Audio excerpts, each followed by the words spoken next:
Welcome to the ELS news. तो आज हम बात करने वाले हैं कि महाराष्ट्र की 288 विधानसभा सीटों में से किसकी बनेगी सरकार। जी हाँ, अगले साल 2024 के अंदर महाराष्ट्र विधानसभा चुनाव की 288 विधानसभा सीटों पर चुनाव संपन्न होने जा रहे हैं। तो किसकी बनेगी सरकार, तो थोड़ी राजनीतिक चर्चा करके आपको फटाफट से ले चलता हूँ महाराष्ट्र विधानसभा चुनाव के ओपिनियन पोल के बारे में। तब तक आप चैनल को सब्सक्राइब करके बेल आइकॉन जरूर दबाएगा। तो वहीं आपको बता दें, महाराष्ट्र की राजनीति को लेकर डिप्टी सीएम देवेंद्र फडणवीस ने खुलकर बात की। उन्होंने कहा कि 2024 के अंदर विधानसभा चुनाव में एकनाथ शिंदे ही सीएम होंगे। हालांकि चुनाव में पार्टियों का चेहरा कौन होगा, इस पर फडणवीस ने कहा कि पार्टी के लोग ये तय करेंगे। और फडणवीस जी ने कहा कि न्यूज चैनल में अगला चुनाव एकनाथ शिंदे और एक साथ मिलकर लड़ेंगे वो चुनाव। और देवेंद्र जी ने खुलासा करते हुए कहा कि एकनाथ शिंदे सीएम बनने का प्रस्ताव उन्होंने दिया था और उन्होंने कहा कि एकनाथ शिंदे को एक सीएम बनने का प्रस्ताव मैंने ही रखा था और मेरे ही कंसल्टेशन पर हुआ था। उन्होंने कहा कि मैंने ही उनको सीएम बनने के लिए कहा था। अच्छा, तो फिर इसी बीच आपका बिना कोई टाइम वेस्ट किए ले चलता हूँ आपको महाराष्ट्र की 288 विधानसभा सीटों के ओपिनियन पोल के बारे में। तो सबसे पहला जिला कौन सा निकलकर सामने आ रहा, तो सबसे पहला जिला है भंडारा। तो आपको पार्टियां बता देता हूँ। तो बीजेपी, यूपीए, एनसीपी और अन्य में से भंडारा जिले की 3 विधानसभा सीटों में से बीजेपी खाते में 1 सीट जा सकती है और यूपीए खाते में 1 सीट और एनसीपी खाते में 0 सीट और अन्य पार्टी खाते में भी 1 विधानसभा सीट जा सकती है। इसी के साथ बात की जाए अकोला जिले की 5 विधानसभा सीटों में से बीजेपी खाते में 3 सीटें जा सकती है और यूपीए खाते में 1 सीट और एनसीपी खाते में भी 1 और अन्य पार्टी खाते में 0 सीट जा सकती है। वहीं पर बात करते हैं हिंगोली की 3 विधानसभा सीटों में से बीजेपी खाते में 2 सीटें जा सकती है और यूपीए खाते में 1 सीट और एनसीपी खाते में 0 और अन्य पार्टी खाते में भी 0 सीट जा सकती है। वहीं पर हमने बात कर ली है महाराष्ट्र की 288 विधानसभा सीटों में से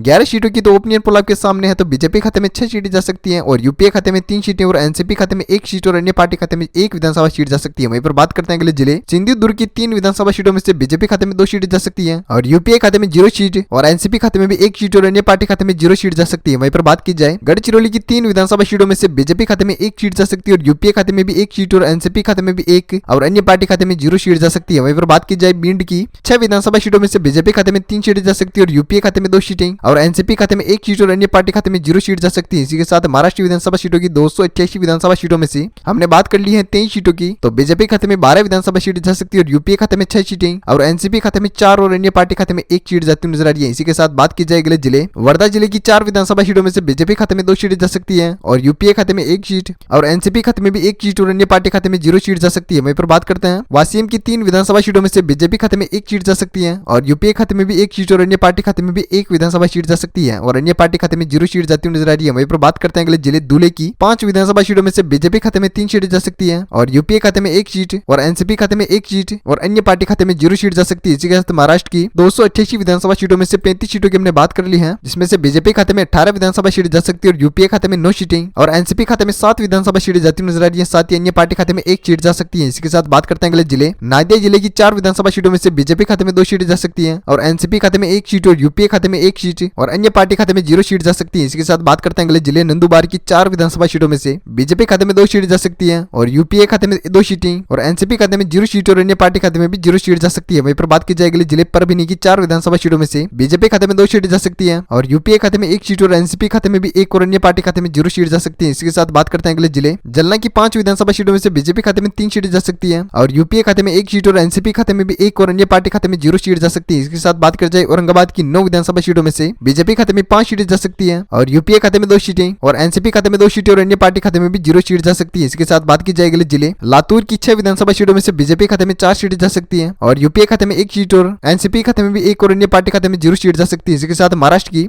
288 विधानसभा सीटों में से 71 सीटों की हमने बात कर ली है, जिनमें से बीजेपी खाते में 37 विधानसभा सीटें जा सकती है और यूपीए खाते में 19 सीटें और एनसीपी खाते में 14 सीटें और अन्य पार्टी खाते में 1 सीट जा सकती है। वहीं पर बात करते हैं अगले जिले अमरावती की 8 विधानसभा सीटों में से बीजेपी खाते में 5 सीटें जा सकती है और यूपीए खाते में 1 सीट और एनसीपी खाते में भी 1 और अन्य पार्टी खाते में भी 1 विधानसभा सीट जा सकती है। इसके साथ बात करते हैं रायगढ़ की 7 विधानसभा सीटों में से बीजेपी खाते में 3 सीटें जा सकती है और यूपीए खाते में भी 3 सीटें जा सकती है और एनसीपी खाते में 1 सीट और अन्य पार्टी खाते में 0 सीट जा सकती है। इसी के साथ बात की जाए रत्नागिरी की 5 विधानसभा सीटों में से बीजेपी खाते में 4 सीटें जा सकती है और यूपीए खाते में 0 सीट और एनसीपी खाते में 1 सीट और अन्य पार्टी खाते में 0 सीट जा सकती है। इसी के साथ बात कर ली हमने 288 विधानसभा सीटों में से महाराष्ट्र की 91 विधानसभा सीटों की। तो बीजेपी खाते में 49 विधानसभा सीट जा सकती है और यूपीए खाते में 23 सीटें और एनसीपी खाते में 17 विधानसभा सीट और अन्य पार्टी खाते में 2 सीटें जाती हुई नजर आ रही है। इसके साथ बात की जाए अगले जिले नांदेड़ की 9 विधानसभा सीटों में से बीजेपी खाते में 5 सीटें जा सकती है और यूपीए खाते में 2 सीटें और एनसीपी खाते में 1 सीट और अन्य पार्टी खाते में भी 1 विधानसभा सीट जा सकती है। इसके साथ बात की जाए अगले जिले सांगली की 8 विधानसभा सीटों में से बीजेपी खाते में 5 सीटें जा सकती है और यूपीए खाते में 1 सीट और एनसीपी खाते में 2 सीटें और अन्य पार्टी खाते में 0 सीट जा सकती है। वहीं पर बात की जाए अगले जिले 17 जिले की 8 विधानसभा सीटों में से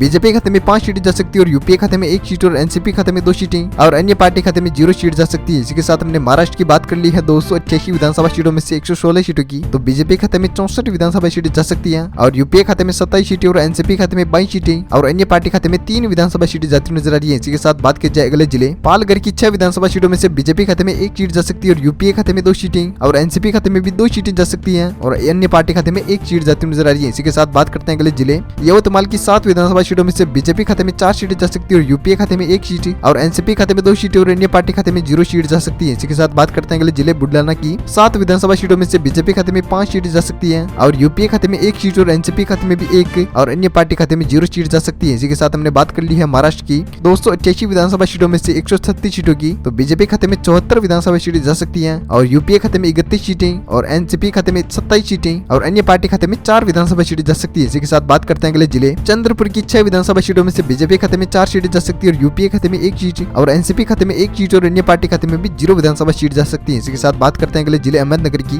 12 विधानसभा सीटों में से बीजेपी खाते में 7 सीटें जा सकती है और यूपीए खाते में 3 सीटें और एनसीपी खाते में 1 सीट और अन्य पार्टी खाते में भी 1 विधानसभा सीट जा सकती है। इसी के साथ बात करते हैं अगले जिले जलगांव की 11 विधानसभा सीटों में से बीजेपी खाते में 8 विधानसभा सीटें जा सकती है और यूपीए खाते में 2 सीटें और एनसीपी खाते में 1 सीट और अन्य पार्टी खाते में 0 सीट जाती नजर आ रही है। इसके साथ हमने बात कर ली है महाराष्ट्र की 288 विधानसभा सीटों में से बीजेपी खाते में 93 सीटें जा सकती है 165 सीटों में से और यूपीए खाते में 37 सीटें और एनसीपी खाते में 30 सीटें और अन्य पार्टी खाते में 5 विधानसभा सीटें जा सकती है। इसके साथ बात करते हैं अगले जिले कोल्हापुर की 10 विधानसभा सीटों में से बीजेपी खाते में 5 सीटें जा सकती है और यूपीए खाते में 3 सीटें और एनसीपी खाते में 2 सीटें और अन्य पार्टी खाते में 0 सीट जा सकती है। इसी के साथ बात की जाए मुंबई शहर की 10 विधानसभा सीटों में से बीजेपी खाते में 5 सीटें जा सकती है और यूपीए खाते में 3 सीटें और एनसीपी खाते में 2 सीटें और अन्य पार्टी खाते में 0 सीट जा सकती है। वहीं पर बात करते हैं अगले जिले सोलापुर की 11 विधानसभा सीटों में से महाराष्ट्र की 7 सीटों की बीजेपी खाते में जा सकती है और यूपीए खाते में 2 सीटें जा सकती है और एनसीपी खाते में 2 सीटें और अन्य पार्टी खाते में 0 सीट जा सकती है। इसी के साथ हमने बात कर ली है महाराष्ट्र की 288 विधानसभा सीटों में से 196 विधानसभा सीटों की, तो बीजेपी खाते में 110 सीटें जा सकती है और यूपीए खाते में 45 सीटें और एनसीपी खाते में 36 और अन्य पार्टी खाते में 5 सीटें जाती हुई नजर आ रही है। इसी के साथ बात करते हैं अगले जिले नागपुर की 12 विधानसभा सीटों में से बीजेपी खाते में 6 सीटें जा सकती है और यूपीए खाते में 4 सीटें और अन्य पार्टी खाते में 0 और एनसीपी खाते में 2 विधानसभा सीटें जा सकती है। इसी के साथ बात करते हैं अगले जिले नासिक की 15 विधानसभा सीटों में से बीजेपी खाते में 8 विधानसभा सीटें जा सकती है और यूपीए खाते में 5 सीटें और एनसीपी खाते में 2 सीटें और अन्य पार्टी खाते में 0 सीट जा सकती है। इसी के साथ बात की जाए अगले जिले ठाणे की 18 विधानसभा सीटों में से बीजेपी खाते में 11 सीटें जा सकती है और यूपीए खाते में 5 सीटें और एनसीपी खाते में 2 सीटें और अन्य पार्टी खाते में 0 सीट जा सकती है। वहीं पर हमने बात कर ली है महाराष्ट्र राज्य की 288 विधानसभा सीटों में से 241 सीटों की, तो बीजेपी खाते में 135 सीटें जा सकती है और यूपीए खाते में 59 सीटें और एनसीपी खाते में 42 सीटें और अन्य पार्टी खाते में 5 सीटें जाती हुई नजर आ रही है। इसी के साथ बात की जाए अगले जिले पुणे की 21 विधानसभा सीटों में से बीजेपी खाते में 15 विधानसभा सीटें जा सकती है और यूपीए खाते में 5 सीटें और एनसीपी खाते में 1 सीट और अन्य पार्टी खाते में 0 सीट जा सकती है। वहीं पर बात करते हैं मुंबई शहर की 26 विधानसभा सीटों में से बीजेपी खाते में 17 विधानसभा सीटें जा सकती है और यूपीए खाते में 5 सीटें जा सकती है और अन्य पार्टी खाते में 1 सीट और एनसीपी खाते में 3 विधानसभा सीटें जा सकती है। तो महाराष्ट्र विधानसभा सीटों की हमने 288 विधानसभा सीटों में से 288 सीटों की बात कर ली है। पूर्ण ओपिनियन पोल हो चुका है, तो ओपिनियन पोल आपके सामने स्क्रीन पर दिखाई दे रहा है। तो बीजेपी खाते में 167 विधानसभा सीटें जा सकती है और यूपीए खाते में 69 सीटें और एनसीपी खाते में 46 सीटें और अन्य पार्टी खाते में 4। तो वीडियो को शेयर कीजिएगा अपने दोस्तों के साथ फेसबुक और व्हाट्सएप पर और टेलीग्राम पर और लाइक कीजिएगा वीडियो को और चैनल को अभी तक आपने सब्सक्राइब नहीं किया तो वीडियो के नीचे लाल बटन इस पर क्लिक कीजिए, चैनल को सब्सक्राइब करके बेल आइकन जरूर दबाएगा ताकि हर लेटेस्ट ताजा खबर आपको मिलती रही इसी तरह अपने फोन पर। तब तक के लिए thank you, take care, good bye, जय भारत, वंदे मातरम, जय किसान, जय श्री राम।